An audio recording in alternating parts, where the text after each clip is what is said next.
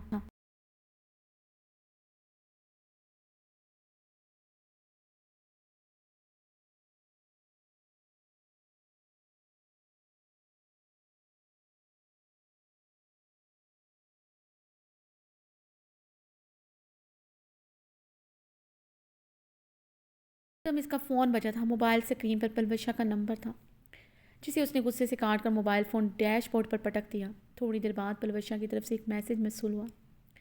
زران، مجھے تمہیں ابریش کے متعلق کچھ بتانا ہے، پلیز میرا فون اٹھاؤ۔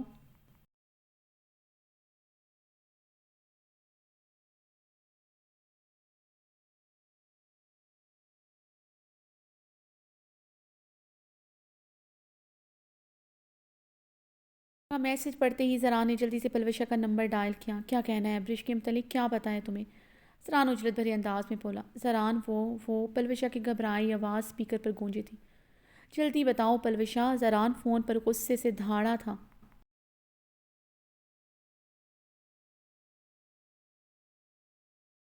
زران، ابریش میرے کمرے میں آئی تھی، اس نے مجھے حویلی سے نکل جانے کو کہا، میں نے انکار کیا تو اس نے تمہیں اور مجھے لے کر بہت گھٹیا الزام لگائے۔ اس نے مجھے کہا تھا اگر میں نے حویلی نہ چھوڑی تو تمہارے بچے کو مار دے گی، پلوشا نے گھبرائے ہوئے ٹوٹے لفظوں سے بھیگے لہجے میں بتایا۔ زران نے گہری سانس لیتے فون پر گرفت مضبوط کی تھی۔ محسوس کرتے پلوشا کے لب مسکرائے تھے۔ اگر ابریش زران کو سب بتا دی تو وہ یقیناً زران ابریش پر یقین نہ کرتا۔ زران ابریش پر یقین کرتا۔ وہ ابریش کو گاڑی لے کر نکلتا دیکھ چکی تھی۔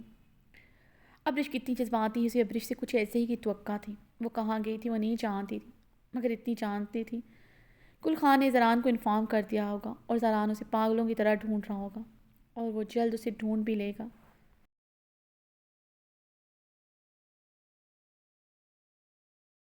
قیامت تک زران خانزادہ کے حصار سے وہ بھاگ نہیں سکتی تھی۔ نکاح سے پہلے اسے واپس لے آیا تھا، اب تو اس کی عزت تھی، اس کے ہونے والے بچے کی ماں۔ وہ جانتی تھی وہ ابریش کو سوات کراس بھی نہیں کرنے دے گا، واپس اسی حویلی لا پٹکے گا، مگر اب کی بار ابریش کا مقدر زران کا کمرہ نہیں، اس حویلی کا تہہ خانہ ہی ہوگا۔ زران کے غصے اور جنون کو وہ جانتی تھی۔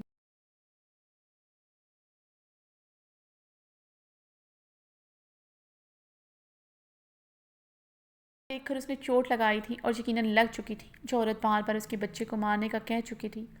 نکاح سے پہلے اس کی عزت کا تماشا بنا کر اس کی حویلی سے بھاگ کر کسی اور سے شادی کر رہی تھی، اور بھرے مجمع میں اسی کے بھائی سے محبت و نکاح کرنے کا اعلان چیخ چیخ کر رہی تھی۔ وہ بھلا ایسی عورت پر یقین کیوں کرے گا؟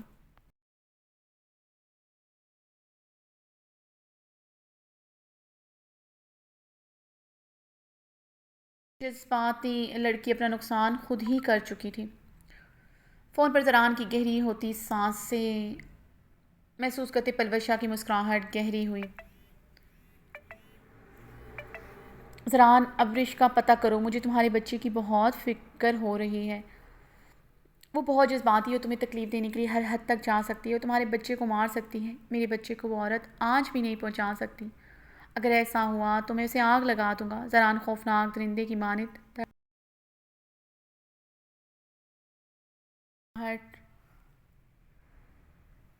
اس کی گراہٹ مزید زران کا رنگ شدید سرخ پڑ رہا تھا، سفید کلائیوں کی نیلی رگیں تک ظاہر ہو رہی تھیں۔ تم ایسا نہیں کر سکتی، میرے بچے کو نقصان نہیں پہنچا سکتی، چھوڑوں گا نہیں تمہیں۔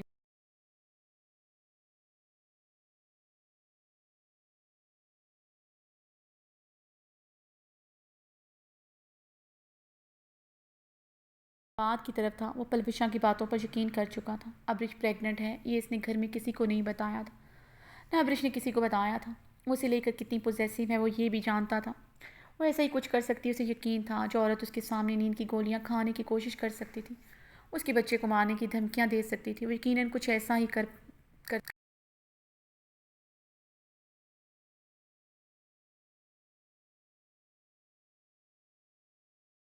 آخر اس نے ابریش پر یقین کیوں کیا؟ وہ اپنے بال مٹھیوں میں جکڑے بلبلا اٹھا تھا، درد ہی درد تھا جو اسے اپنے پورے وجود میں سرایت کرتا محسوس ہو رہا تھا۔ ہر بار اپنی محبت کے ہاتھوں زخم کھانا کیسا ہوتا ہے، کوئی اس سے پوچھتا، اس کا دل کر رہا تھا اپنی گاڑی کو پہاڑ سے نیچے کی طرف گہرائیوں میں دھکیل دے، مگر اسے ہر حال میں اپنے بچے کو بچانا تھا۔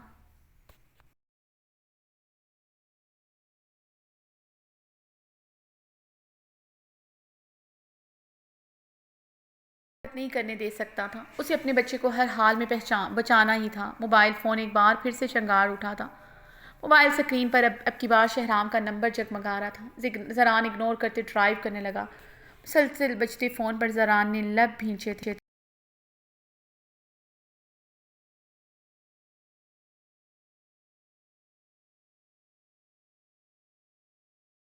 سوات میں صرف شہرام خان زادہ تھا، ابرش کو اس نے کہیں دیکھا نہ ہو۔ زران نے یہ سوچتے جلدی سے فون اٹھایا۔ بولو شہرام۔ زران نے فون اٹھاتے ہی کہا، لالا بابی ہاسپٹل میں ہے، انہیں آپ کی ضرورت ہے، جلدی سے یہاں آ جائے۔ شہرام کی اسپیکر پر گونجتی آواز پر زران نے ایک جھٹکے سے گاڑی روکی تھی۔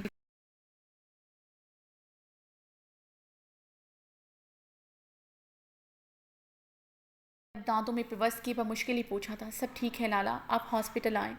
وہ سنجیدگی سے کہتا فون بند کر چکا تھا۔ زران نے گہرے سانس لیتے گاڑی سٹارٹ کی۔ اب اس کی گاڑی کا رخ شہرام کے ہاسپٹل کی طرف تھا۔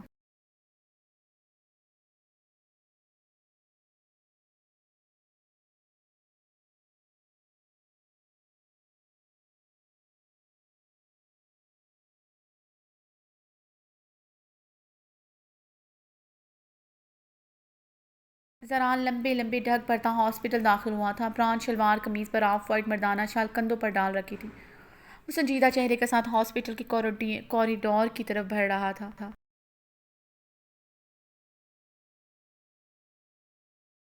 کوریڈور سے گزرتی دو ڈاکٹرز کی بات پر اس کے بھاری قدم رکے تھے۔ کس قسم کی عورت تھی وہ جو اپنے بچے کو مارنے پر بضد تھی؟ اس نے ڈاکٹر ذکیہ کی اتنی منت سماجت کی کہ اس کی DNC کی جائے، یہ وہ بچہ نہیں چاہتی۔ ڈاکٹر ذکیہ نے جب پولیس بلانے کی دھمکی دی تو اس پیشنٹ نے ڈاکٹر ذکیہ کے سامنے ہی نیند کی گولیوں کی پوری شیشی پھونک لی۔ اس کی طبیعت اتنی خراب ہو گئی۔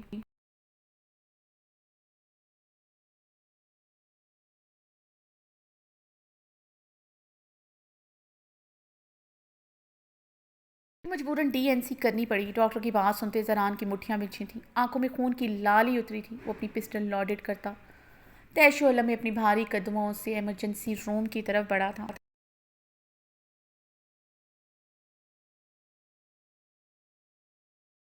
گھو رہی تھی، ایک ہاتھ پر ڈرپ لگی ہوئی تھی۔ پلوشا کی باتیں ابھی تک دل میں کسی نیزے کی مانند چبھ گڑی ہوئی تھیں۔ وہ یہ سب سوچنا نہیں چاہتی تھی، مگر دل دماغ تھا کہ مسلسل پلوشا کی باتوں کو ہی سوچے جا رہا تھا۔ زران کا اپنی مورے سے دوسری شادی کا وعدہ کرنا، اتنی بڑی خوشخبری کا سب گھر والوں سے چھپانا اور پلوشا کو تھپڑ والی بات پتہ چلنا، سب کچھ تو اس کا یقین زران پر متزلزل کر رہا تھا۔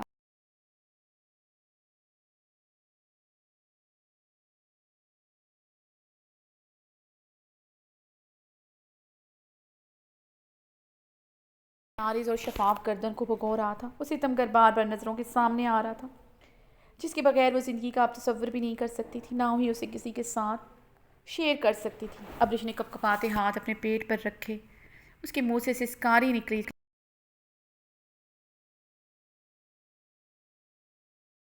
دھاڑ سے دروازہ کھول کر اندر داخل ہوا۔ زران کو دیکھتے ابرش کے لبوں سے نکلنے والی سسکاریاں بلند ہوئی تھیں۔ زران ہمارا بچہ، ابرش نے روتے ہوئے اسے پکارا تھا۔ مار دیا تم نے میرا بچہ، زران نے تیش و علم میں چلاتے ہوئے دروازہ دھاڑ سے بند کیا۔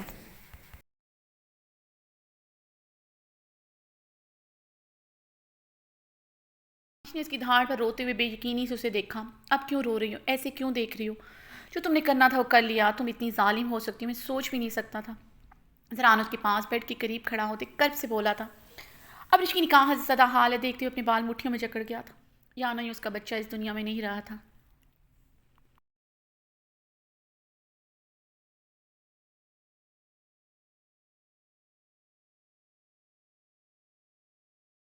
پر خود کو محسوس کر رہا تھا، جی کر رہا تھا اپنی پسٹل کی گولیاں سامنے لیٹے صفاق عورت کے دل کے آر پار کر دے جو اس کے بچے کو مار چکی تھی، مگر وہ ایسا کر نہیں پا رہا تھا۔ سامنے لیٹے اس نازک سے بے رحم وجود میں اس کی سانسیں بستی تھی۔ زران، میں نے تمہارے بچے کو کچھ نہیں کیا۔ ابرش نے اپنے پیٹ پر ہاتھ رکھتے ہچکی لی تھی۔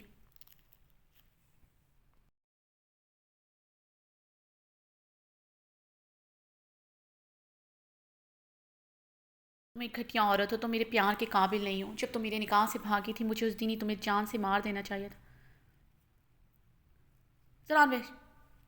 زران وحشت کے عالم میں غر آیا تھا۔ اس کا بچہ اس دنیا میں نہیں رہا، وہ غم و اشتعال سے پاگل ہو رہا تھا، اور اس کے بچے کو مارنے والی اس کی محبت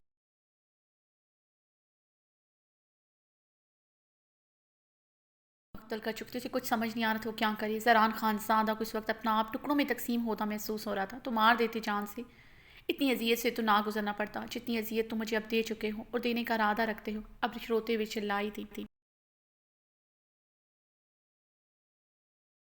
اس وقت زران کی کتنی ضرورت تھی، اس کی محبت کی، اس کے یقین کی، مگر وہ تو اس پر یقین نہیں کر پا رہا تھا۔ وہ کیوں نہیں اس کے ساتھ ہوتا تھا جب اسے اس کی ضرورت ہوتی تھی؟ اب رش کی آنکھوں میں آنسوں کی روانی پڑی۔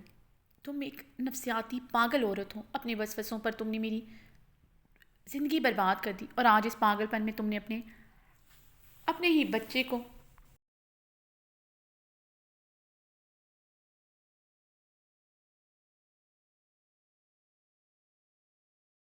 یو بلڈی وومن، جی کر رہا ہے یہ پسٹل کی ساری گولیاں میں تمہارے سینے میں اتار دوں۔ زران نے غصے سے گرجتے ہوئے کہا۔ اب رش نے بے یقینی سے اسے دیکھ رہی تھی، اسے مارنے کا بھی سوچ سکتا ہے، ویسے سوچ نہیں سکتی تھی۔ ثابت ہوا تھا وہ ایک جٹ گوار ظالم بے حس خانزادہ تھا۔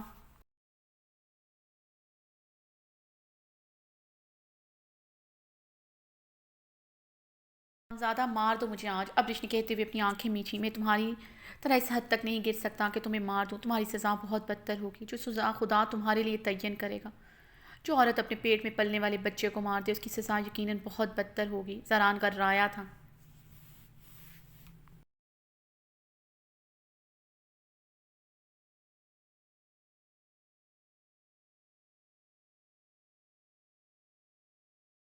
مجھے کو اس لیے مارا کیونکہ تمہیں لگتا ہے تم سے بے وفائی کر رہا ہوں۔ اب میں تمہیں بتاؤں گا اصل میں بے وفائی ہوتی کیا ہے۔ میں تمہاری نظروں کے سامنے پلوشا سے شادی کروں گا، تم اپنی نظروں کے سامنے یہ سب کچھ ہوتے اب دیکھو گی۔ زران اپنے بال مٹھیوں میں پکڑے جکڑے چلایا تھا۔ تم یہی کرنا چاہتے تھے، تمہیں موقع مل گیا۔ زران تم بے وفائی کرو گے نہیں، تم بے وفائی کر چکے ہو، ارادہ کر لیا۔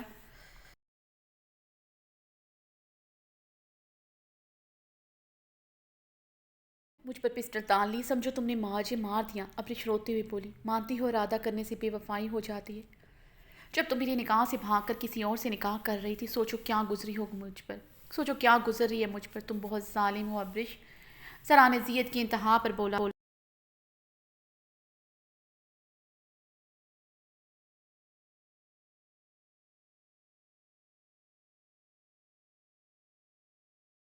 جو کچھ کیا تم سے نکاح سے پہلے کیا، مگر دل میں صرف تم تھے۔ میرا خدا جانتا ہے میں نے ایک پل کے لیے بھی کبھی کسی مرد کو نہیں سوچا۔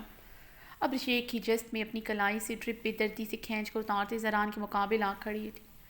کبھی کسی غیر مرد کو اپنے قریب اتنا بھی نہیں آنے دیا۔ اب رش نے اپنے اور اس کے بیچ 2 قدم کے فاصلے کا تعین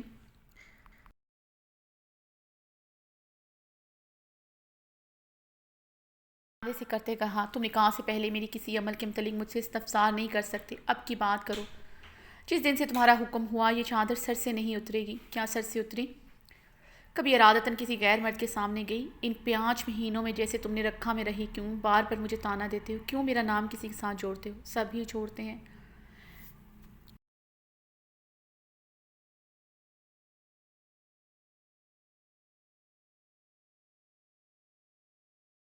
ہو یا پھر وہ تمہاری پلوشاں، کیوں مجھے تانا دیتے ہو؟ ابرش اس کا گریبان پکڑے بری طرح رو دی تھی۔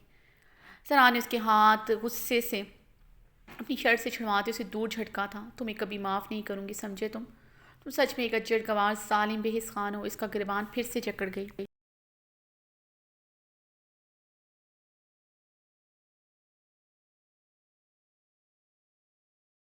نہیں کروں گا، how could you do this? ہمارا بچہ، ہماری محبت کو مار دیا تم نے، کیوں ابرش کیوں؟ زران اسے بازوؤں سے پکڑ کر جھنجھوڑتے ہوئے بولا، میں نے تمہارا بچہ نہیں مارا۔ زران ابرش سے سکتے ہوئے اس کی شرٹ مٹھیوں میں جکڑ گئی تھی۔ مجھے آئندہ سے چھونا مت، میں نفرت کرتا ہوں تم سے، شدید نفرت۔ زران نے سرخ آنکھوں کے ساتھ گھراتے ہوئے اس کے ہاتھ اپنی شرٹ سے چھڑواتے اسے بیڈ پر بھی دردی سے دھکا دیا۔ وہ بیڈ پر اوندے منہ جا گری تھی۔ زران ہمارا بچہ، ابرش پر مشکل سیدھے ہوتے اپنے پیٹ پر ہاتھ رکھتے چلائی۔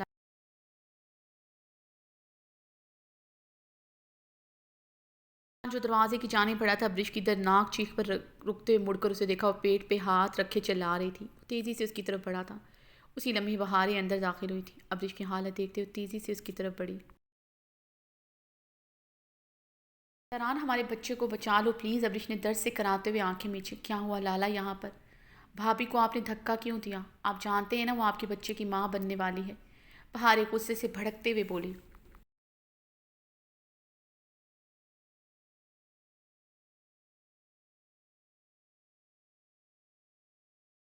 میرا بچہ ٹھیک ہے کیا؟ زران نے بے یقینی سے بہارے کو دیکھتے پوچھا تھا۔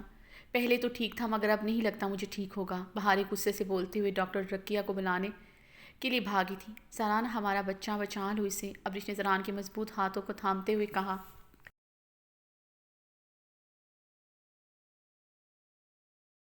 پا رہے تھے زران خان زادہ کی آنکھوں سے آنسو بہہ رہے تھے۔ وہ اسی لمحے ہوش و حواس سے بیگانہ ہو چکی تھی۔ السلام علیکم مورے۔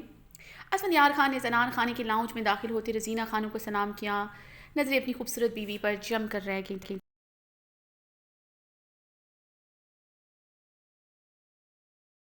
پٹھانی فراک میں ملبوس لاؤنج میں بیٹھی ایل ای ڈی پر کوئی ڈرامہ دیکھ رہی تھی۔ اسے دیکھتے ہوئے ایل ای ڈی کا والیوم کئی گنا بڑھا چکی تھی۔ چہرے پر شدید ناراضگی اور برہمی کے اثار تھے۔ اسفندیار خان کے لبوں کو مبہم سی مسکراہٹ نے چھوا تھا۔ کل سے وہ سیدھے منہ بات نہیں کر رہی تھی۔ اسفند بیٹا تم کمرے میں جاؤ، ہم تمہارا لیے کافی پہنچاتا ہے۔ اسفند کی نگاہیں عابیر پر گڑی دیکھ کر رزینہ خانم نے اپنے غصے پر قابو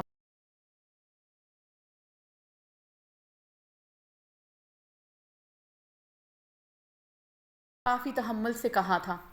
عابیر میرے لیے کافی لے کے آؤ، میں اسٹڈی روم میں ہوں۔ اسفند نے عابیر کو دیکھتے درش لہجے میں کہا۔ عابیر نے مزید والیوم بڑھایا تھا۔ عابیر مجھے اگلے 2 منٹ میں اسٹڈی روم میں کافی پہنچاؤ۔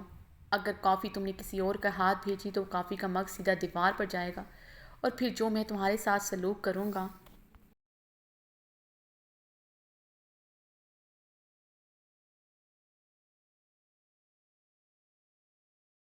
کرنا مجھے پورا یقین ہے گیسٹ ہاؤس میں میری دی ہوئی سزائیں تم بھولی نہیں ہوگی۔ اسفندیار خان کی بات پر عابیر کا رنگ سرخ انار ہوا تھا۔ اسفندیار خان اپنی بات مکمل کرتے عابیر کے سرخ گلاب چہرے پر نظر ڈالتے چلا گیا تھا۔ عابیر نے بری طرح اپنے لب کاٹے تھے۔ رزینہ خانم خشمگی نگاہوں سے عابیر کے سرخ چہرے اور جھکی نظروں کو گھور رہی تھی۔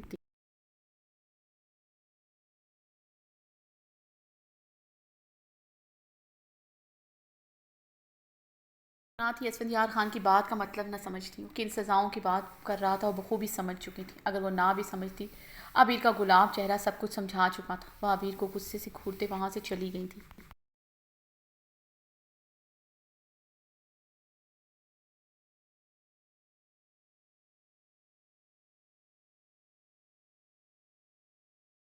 کافی کا کپ لیے اسٹڈی روم میں داخل ہوئی۔ سامنے ہی اسفندیار خان اپنی دونوں ٹانگیں سامنے رکھی میز پر پھیلائے لیپ ٹاپ گود میں لیے بیٹھا تھا۔ عابیر کو اسٹڈی روم میں داخل ہوتے دیکھ کر اسفندیار خان کی ساری توجہ لیپ ٹاپ سکرین پر مرکوز ہوئی تھی، جہاں اینا کے ساتھ وہ ویڈیو کال میں مصروف تھا۔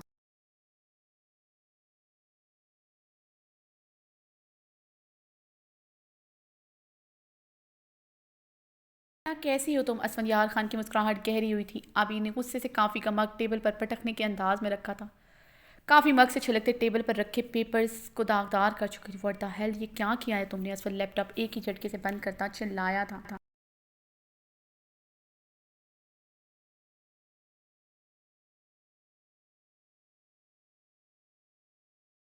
خان، یہ مگ میں نے آپ پر نہیں ڈھیلا، ورنہ میرا دل یہی کر رہا ہے آپ کا چہرہ جلا دوں، آپ کا سینہ نوچ ڈالوں، جہاں دل نہیں پتھر ہے۔ عابیر بڑھ بڑھ چلتے ہوئے بولی۔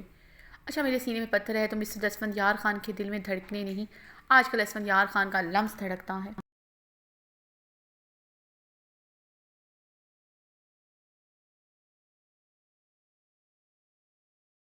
اسفندیار خان عابیر کی کلائی جھکڑے سے جھٹکے سے کھینچتا اپنی گود میں بٹھا چکا تھا۔ میری دھڑکنوں پر نہ آپ کا لمس دھڑکتا ہے، نہ میرے دل میں آپ رہتے ہیں، سمجھے آپ؟ عابیر نے اسفندیار خان کی نیلی آنکھوں میں اپنی ہیزل گرے آنکھیں گاڑی تھیں۔ ایسی بات ہے۔ اسفندیار خان کا ٹھنڈا ہاتھ عابیر کی فراق کے اندر اس کی دھڑکنوں کو بے دردی سے چھو گیا تھا۔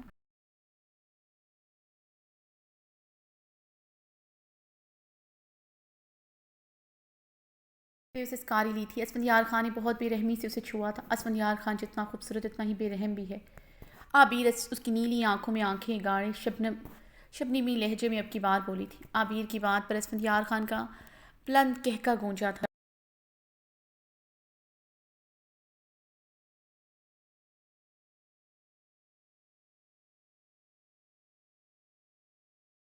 اسفندیار خان مجھے عبیر سے کہہ کے پر اس کے حصار میں بری طرح جھٹپٹائی تھی۔ بے رحم تو آج کل میری خوبصورت وائلڈ وومن بنی ہوئی ہے۔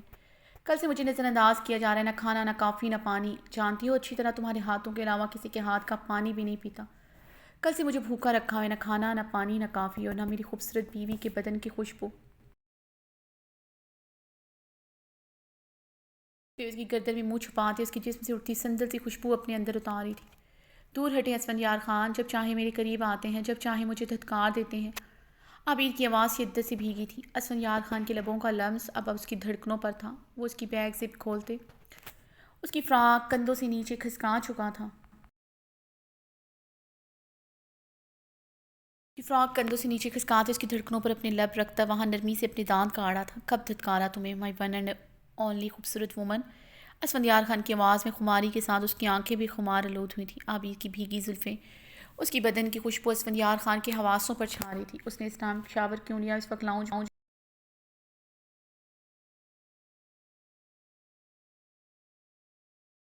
یہ بھی جانتا تھا صبح حویلی سے باہر جاتے اور رزینہ خانم کو بتا کر گیا تو اس ٹائم تک واپس آ جائے گا۔ اس ٹائم وہ بھی لاؤنج میں موجود تھی۔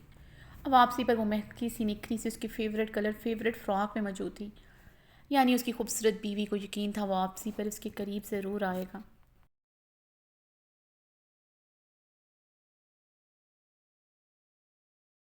اب اسے صوفے پر لٹاتے اس کی دھڑکنوں پر جھکتے اپنی شدت پر لمس پہ کھیلنے لگا۔ عبیر ہمیشہ کی طرح اس کی باہوں میں بے بس ہو چکی تھی، پوری طرح اس کے بدن کی رنائیوں میں کھویا۔ اس کی دودھیا بدن جو پہلے سے اس کی شدتوں سے داغدار تھا مزید داغدار کرنے لگا۔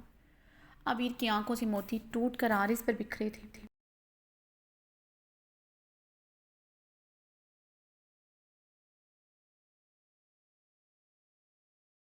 وہ اس کی دھڑکنوں پر اپنا شدت پر لمس پر کھیلتے اس کی گردن پر آیا تھا، اپنے پرہدت بوسوں کی بچھاڑ سے اس کی گردن کو جھلسانے لگا۔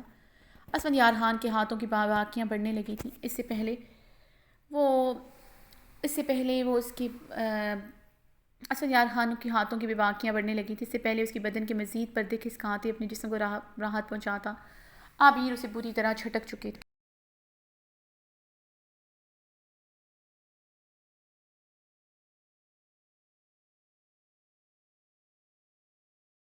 اسفندیار خان جو بالکل مدہوش تھا عبیر کے جھٹکنے پر پیچھے ہوتے اسے سرخ نشیلی آنکھوں سے گھور کر دیکھا۔ عبیر اسے مزید پیچھے کرتے اٹھ کر بیٹھی تھی، اپنے کندھوں سے کھسکتے فراق کو کندھوں پر ایڈجسٹ کرتے، اپنا دوپٹہ اچھی طرح خود پر اوڑھتے صوفے سے اٹھتے دروازے کی طرف بڑھی تھی۔ بیٹھا اس کی ادائیں بے نیازیاں دیکھ رہا تھا، پیچ و تاب کھا کر رہ گیا۔ اسے دروازے کی طرف بڑھتے دیکھ کر وہ ایک ہی جست میں اس تک پہنچتے دروازہ لاک کر چکا تھا۔ جانے دے مجھے، اسفندیار خان، عبیر چلائی تھی۔ اسفندیار خان اسے کمر سے تھام کر اپنے نزدیک کرتے اسے دونوں ہاتھوں سے کمر سے جکڑے اپنے قریب کر گیا۔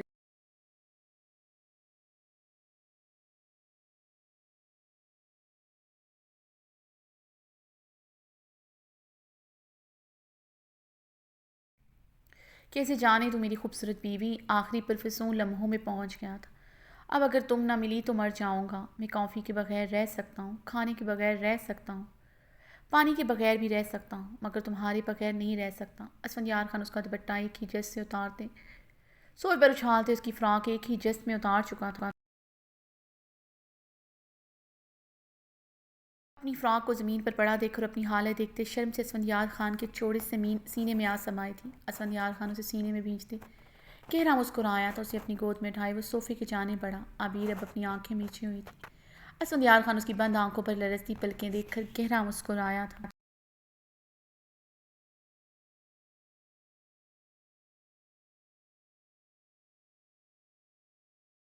اس پر اسے نرمی سے لٹایا۔ اسفندیار خان نے اپنی شرٹ کے بٹن کھولتے دور اچھالی تھی۔ وہ عبیر پر جھکتے اس کے جسم کے ہر پردے سے آزاد کر گیا تھا۔ اسفندیار خان نہیں، عبیر نے بے بسی سے اسے پکارا۔ اسفندیار خان اس کے گلابی لبوں پر جھکتے اس کی آواز کھونٹ گیا، اس کی کلائیاں جکڑے وہ اپنی تمام تشنگی ساری دیوانگی اس کے وجود میں اتارتے اپنی شدتیں بکھیرنے لگا۔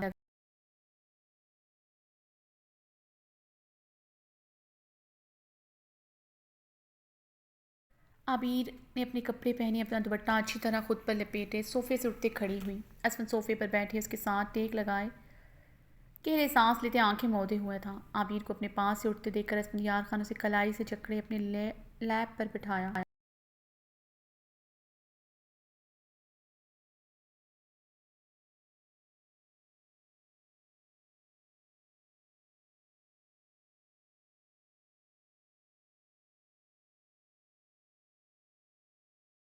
اتنا ایٹیٹیوڈ کس لیے دکھایا جا رہا ہے؟ آج میری شدتوں میں تم نے ساتھ بھی نہیں دیا، اس دن گیسٹ ہاؤس میں میری ہر شدت میں تم نے بھرپور ساتھ دیا تھا۔ آج کیا ہوا ہے؟ اسفندیار خان نے اس کا دوپٹہ نرمی سے اتار کر سوئی پر رکھتے اس کی سنہری بالوں میں اپنی انگلیاں پھنسائی تھیں۔ گیسٹ ہاؤس میں آپ نے مجھ سے کیا کہا تھا؟ آپ بھی تو وہ بھول گئے ہیں۔ اب انہیں اسفندیار خان کی آنکھوں میں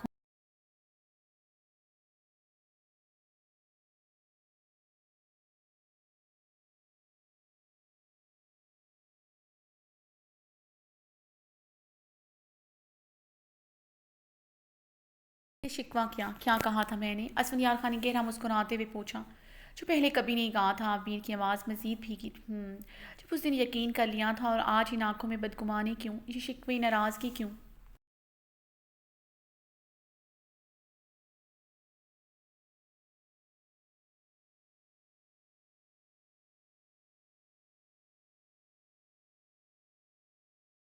اسفندیار خان نے اسے مزید قریب کرتے اس کے سرخ لبوں پر اپنے لب نرمی سے رکھے تھے۔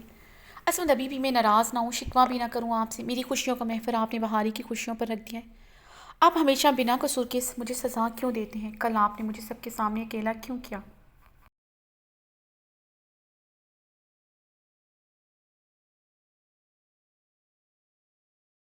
آپ کو مجھ سے محبت نہیں، میرے جسم سے محبت ہے۔ ابھی بھی آپ نے مجھے اسٹڈی روم میں اس لیے بلایا تھا کیونکہ آپ کو میرے جسم کی چاہ تھی۔ میں نے کل ساری رات روتے تڑپتے ہوئے گزاری ہے۔ آپ کو میری کوئی پرواہ نہیں ہے۔ ابھی نے بھیگے لہجے میں شکوہ کیا۔ کل رات تم نے کمرے کا دروازہ لاک کر رکھا تھا، میں تو آیا تھا۔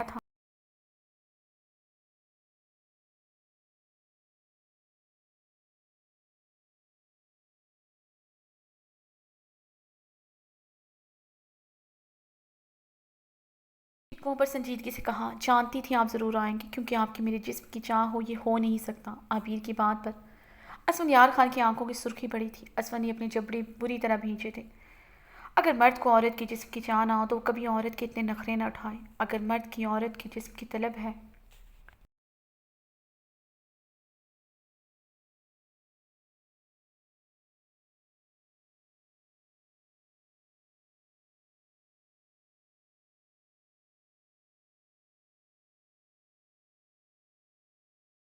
یہ بات ایک عورت کے لیے فخر کا باعث ہوتی، مرد کسی کمزوری کا فائدہ اٹھاتے اسے بے بس کرتی ہے۔ اگر مجھے تمہارے جسم کی چاہ نہ ہوتی، کیا تم میری محبت کو سچی مانتی؟ تم کبھی میری محبت پر یقین نہ کرتی، بلکہ ہر رات روتے سسکتے گزارتی کہ مجھے تمہارے جسم کی طلب کیوں نہیں ہے؟ کہیں میں کسی اور کی طلب تو نہیں رکھتا؟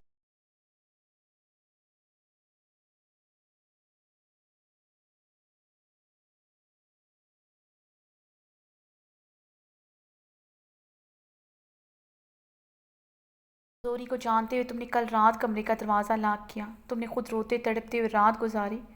تم چاہتی تھی میں بھی تمہارے لیے تڑپتے ہوئے ساری رات گزاروں، یعنی تم مجھے تڑپانا چاہتی تھی۔ اگر مجھے تمہارے جسم کی چاہ نہ ہوتی تو تم مجھے کیسے تڑپاتی؟ اسفندیار خان نے عبیر کی آنکھوں میں دیکھتے سوال داغے تھے۔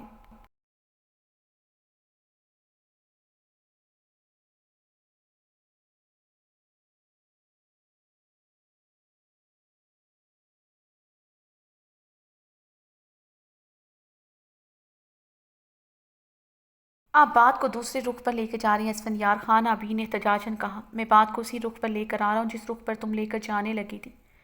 جسموں کی محبت ازل سے ہے۔ جسم کے ملاپ کے بغیر کبھی کوئی محبت تذکیر نہیں۔ محبت صرف دو دلوں کے ملاپ سے نہیں ہوتی، بلکہ دو جسموں کے ملاپ سے بھی ہوتی ہے۔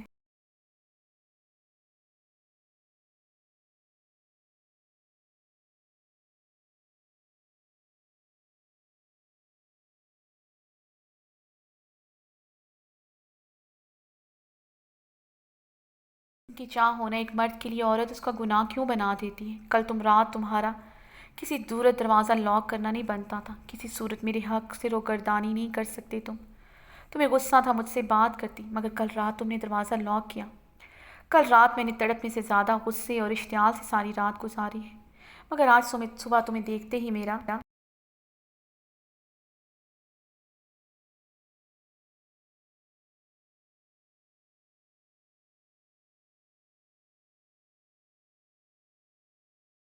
ختم ہوا تھا، کیونکہ میرے اندر وہی جذبات بھڑکتے تھے جو صرف تمہیں دیکھ کر بھڑکتے ہیں، یعنی تمہارے جسم کی چاہ تمہارے حق میں پلس پوائنٹ بن گئی۔ میں چاہتے ہوئے تم پر غصہ نہ کر سکا، الٹا تم سے شدید پیار کیا۔ میرے اسی پیار کی وجہ سے ہی تم میری آنکھوں میں آنکھیں ڈالے سوال و جواب کری۔ اسفند کی بات پر اس کی نظریں جھکی تھی۔ تھوڑی دیر پہلے اس نے واقعی میں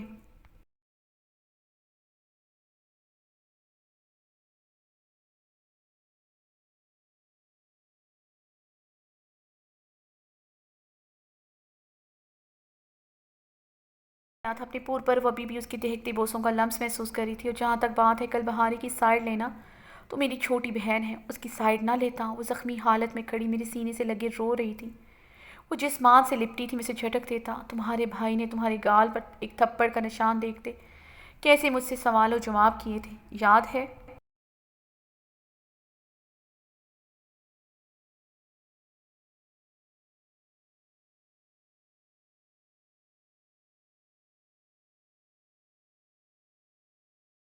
تمہیں اسفن کی بات پر ابھی نے بھیگی آنکھوں سے اسے دیکھا تھا۔ آپ نے مجھے شادی کی رات تھپڑ بہت بے دردی سے مارا تھا اسفند یار خان۔ کون سا شوہر اپنی سیج پر اپنی بیوی کو بنا قصور کے تھپڑ مارتا ہے؟ ابھی نے بھیگے لہجے میں شکوہ کیا۔ وہ شوہر مارتا ہے جس کا دل جلا ہوتا ہے، جس نے اپنے جوان بھائی کو اپنے ہاتھوں سے قبر میں اتارا ہوتا ہے، جس کے بھائی کو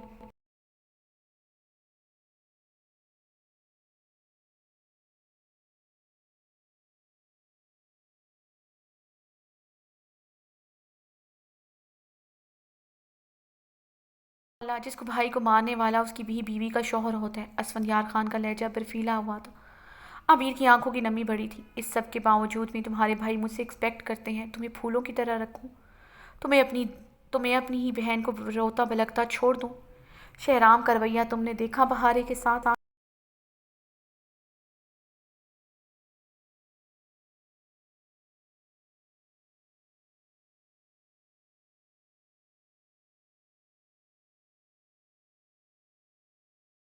کیسے اسے پل میں تنہا کر گیا تھا۔ آج تک میں نے کبھی تم سے ایسا رویہ اختیار رکھا؟ بات میری مورے کی ہو یا تمہارے بھائیوں کی، میں نے کبھی تمہارے لیے ایسے لفظ استعمال نہیں کیے جو کل شہرام نے بہارے کے لیے استعمال کیے۔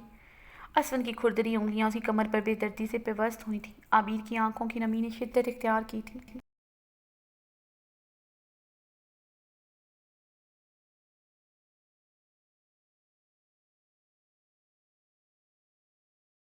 اسود اس سب میں میرا کیا قصور؟ آپ اچھی طرح جانتے ہیں میں آپ سے کتنی محبت کرتی ہوں۔ آپ کی ذرا سی بے اتنائی میری جان نکال دیتی ہے۔ آپ کے بغیر رہنے کا سوچ کر ہی میری دھڑکنیں رکنے لگتی ہیں۔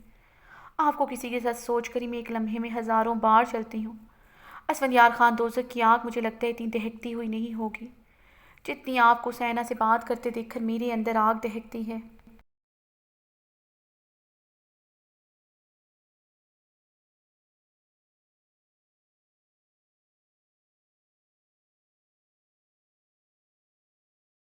بھارے کو ایسے روتا دیکھ کر میں کتنا ڈر گئی تھی۔ ایک بار میری طرف دیکھ لیتے۔ عبیر آپ کی کتنی خوفزدہ ہو گئی تھی۔ اب کہیں شہرام لالا زران لالا کی کسی غلطی کی سزا مجھے جدائی کی صورت میں نہ دے دے۔ کتنا ڈرتی ہوں اسفند میں۔ عبیر اس کی برہنہ سینے میں منہ چھپائے شدت سے رو دے۔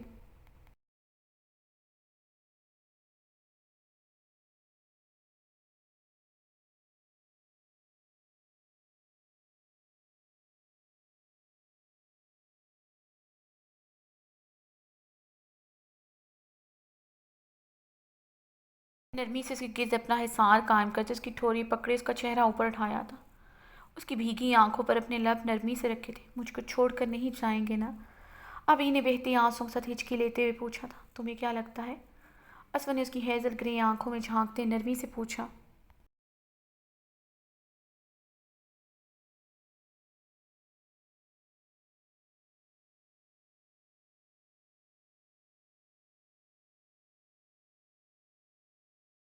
اسفند یار خان کبھی اپنی وائلڈ وومن کو نہیں چھوڑ سکتا کیونکہ وہ اچھی طرح جانتا ہے اس کی وائلڈ وومن سے زیادہ کبھی کوئی اس سے پیار نہیں کر سکتا۔ ابھی کی بات پر اسفند نے گہرا مسکراتے اس کی پلکوں کی نمی کو اپنے لبوں سے چھوا تھا۔ اسفند آپ ابھی تک مجھے اپنے کمرے میں لے کر نہیں گئے۔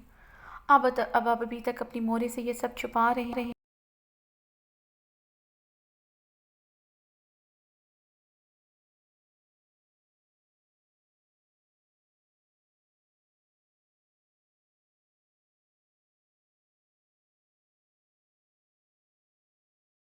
انہیں بہتے آنسوں کے ساتھ شکوہ کیا۔ گیسٹ ہاؤس سے ہم ایک رات رہ کر آئے ہیں اور ابھی تم پچھلے 1.5 گھنٹے سے میرے ساتھ یہاں بند ہو۔ گھر کی ملازمائن بھی جان چکی ہوں کہ اندر کیا ہو رہا ہے۔ اسفند کی بات پر عبیر پوری طرح بلش ہوئی تھی۔ اسفند اس کے آرے سرخ گلاب ہوتا دیکھ کر گہرا مسکرایا تھا۔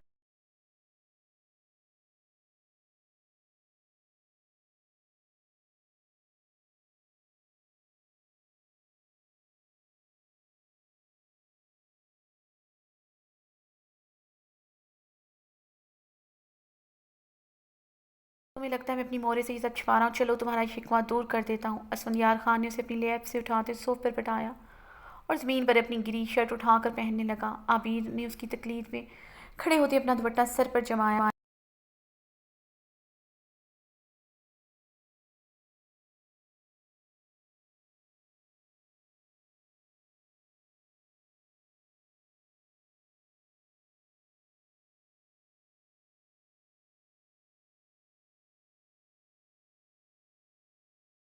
خان نے شرٹ پہنتے اسے اپنی گود میں اٹھایا تھا۔ اسفند یہ کیا کر رہے ہیں؟ عبیر اسفند کی شرٹ مٹھیوں میں جکڑتے چیخی تھی۔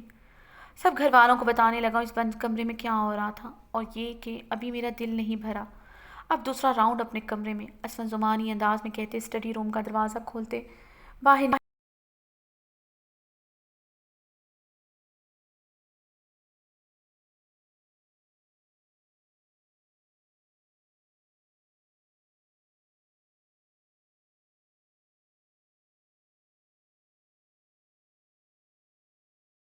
اسفند پلیز مجھے نیچے اتاریں، مجھے شرم آ رہی ہے۔ ابھی نے اسفند کی بے باک بات اور اس کی گرم نگاہوں پر سرخ ہوتے کہا، اب تمہاری جان کسی قیمت پر نہیں بچ جو اتنا تیار ہے، اب ہم باتھ ٹب میں رومانس کریں گے۔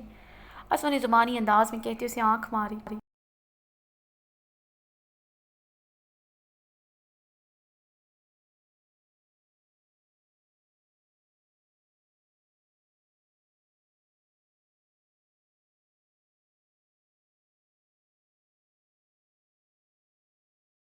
اسفند کے بےباکی بھرے جملے پر اس کی زبان گنگ ہوئی تھی، پورے وجود پر کپ کپی تاری ہوئی تھی۔ کہاں سہنا آسان تھا اس بےباک بے شرم انسان کی شدتیں۔ وہ اب خفت سے منہ پھیر گئی تھی۔ اسفند مسکراتا ہوا اسے گود میں اٹھائے ہوئے لاؤنج سے ہوتے سیڑھیوں کی جانب بڑھا۔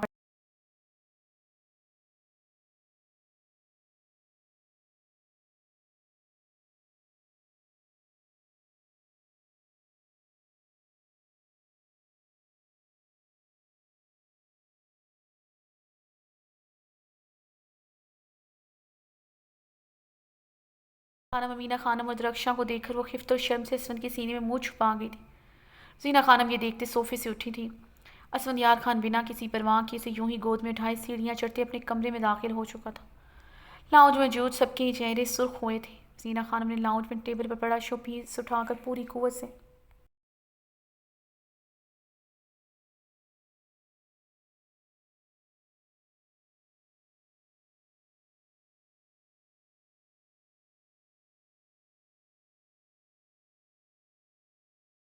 زینہ کیا ہو گیا؟ بچہ لوگ ہیں، ان کا خوشی میں ہمارا خوشی ہونا چاہیے۔ اگر اسفند عبیر کے ساتھ خوش ہے تو کیوں اپنا ہی بیٹا کی خوشیوں پر حاسدین بن کر بیٹھا ہے؟ مینا خانم نے لب بھیجتے کہا، یہ سب کچھ آپ کا بیٹا کرتا تب بھی آپ یہی کہتی۔ اگر میرے جوان بیٹے کی جگہ آپ کے جوان بیٹے کا جنازہ اس حویلی سے نکلتا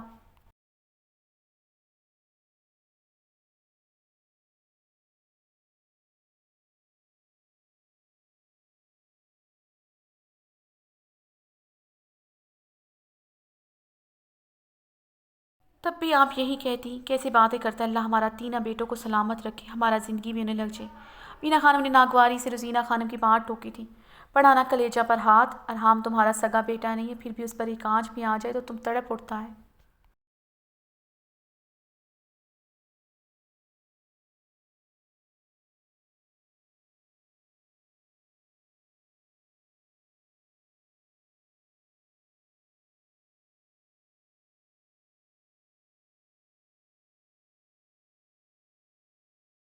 بخار ہو جائے تم راتوں کو سوتا نہیں ہو، اسلام آباد میں ہے تم دن رات اس کے لیے بے چین رہتا ہے۔ سوچا ہمارا بیٹا کو بابری کو ہم نے اپنا پیٹ میں 9 ماہ رکھا تھا، ہم پر کیا گزرتا ہوگا رات پر۔ اتنا سردی میں ہم اکثر رضائی نہیں لیتا، ساری رات ایسے ہی گزار دیتے، کہیں ہمارا بابری کو قبر میں سردی نہ لگ رہا، ہم اس وقت پاگل ہو جاتا ہے۔ ماں ہے نا، ایسا ہی سوچیں دماغ میں آتا ہے۔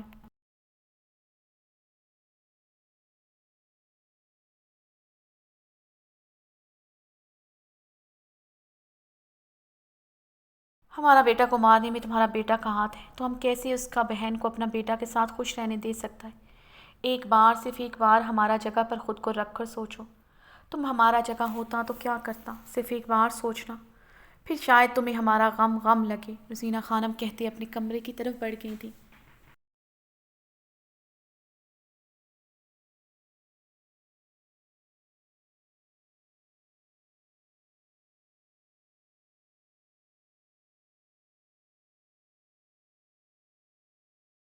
آس پڑتے سو پر بیٹھ کے اپنا سر ہاتھوں میں گرا چکی تھی۔